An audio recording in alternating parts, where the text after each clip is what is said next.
Sports Video Group is at Mercedes-Benz Stadium in Atlanta, Georgia for our Sports Venue Production Summit. Brandon Costa reporting for SVG, here with a good friend of Sports Video Group and an industry legend, Larry Thorpe. Larry, always a pleasure to see you. I don't know, we're not shaking hands because you're not feeling well right now, right? Well, right. Yeah, I won't shake a hand. Well, thanks a lot for sticking it out and making it here anyway. We always appreciate it, and we love seeing you.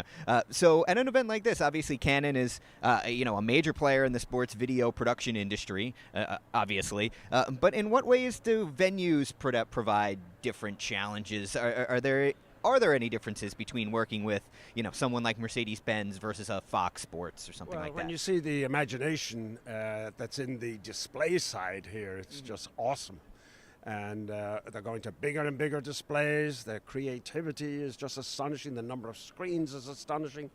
And that all reverberates back to how do you originate all the material for that, and that's cameras and lenses. Right. It's interesting that they elected to go with 4K lenses here, although they're shooting HD.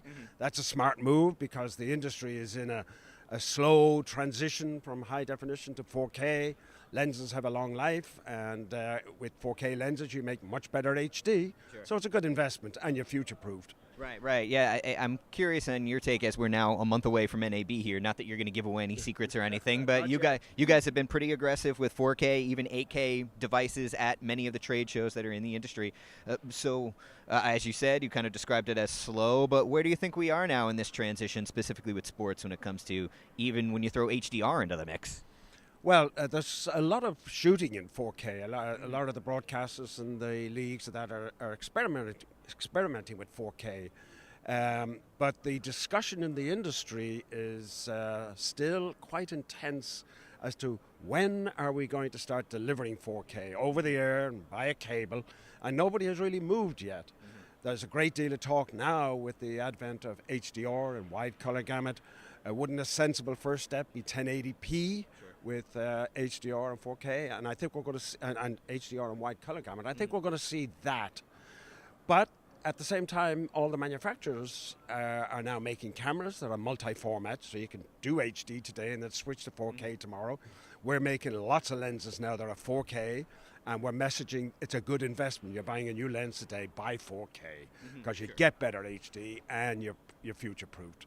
Now, obviously, 2018 is one of those kind of big years in the sports calendar. Canon has already been heavily involved in the Super Bowl, the Winter Olympics in Pyeongchang, South Korea. I have to imagine a presence at the World Cup this summer in Russia. These kinds of, mile marker years, how do you guys prepare for them, and what way do they help you kind of continue to elevate the brand of Canon?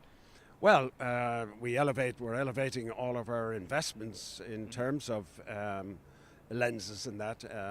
You'll see quite a bit unfold this year. Can't talk about it yet, but are expanding 4K very considerably. And then, of course, on the camera front, we are in the cinema cameras. A lot going on there because of just the sheer explosion in scripted programming that's going on with the advent of the tech giants climbing in on that. So it's a golden era in video production, and we're riding that for all that we can. All right, Larry. Despite being under the weather, we really appreciate you here. Thanks a lot for joining us, and I guess we'll see you in Vegas in a few weeks. You will see me in Vegas. Absolutely. All right. Thank you so much. And Canon is, of course, the title sponsor of this event, so we really thank them for their support. For more coverage of our Sports Venue Production Summit, you can visit us online at sportsvideo.org.